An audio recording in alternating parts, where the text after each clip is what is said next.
شفتوا تفجير اليد من متجر زوم؟ شوف التفجير معاي يا اخوان. هذا الجهاز الاتش بي راح اعطيكم مواصفاته. هذا اول شيء باللمس، ثاني شيء تحمل فيه البطاقة، ثالث شيء تقدر تبطل الكيبورد اللي فيه وتقدر تركب السيم كارد فيه. طبعا هذه المواصفات كلها بكم؟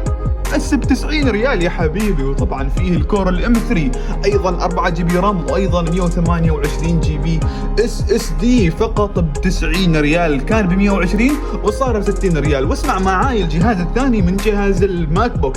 هذا جهاز الماك بوك طبعا فيه الكور اي 5، وايضا 8 جي بي رام و256 جي بي اس اس دي. وطبعا يا اخوان هذا فيه الجرافيكس. هذا الجرافيكس اللي يفيد الطلاب والتخصصات اللي عندهم، مثلا الاشخاص اللي يستخدموا البرمجه او حتى الانجينيرنج راح يفيدكم كثير. وايضا اصحاب البزنس راح يفيدكم، لانه تقدر تصمم فيه، تقدر تستخدم المونتاج، وايضا تقدر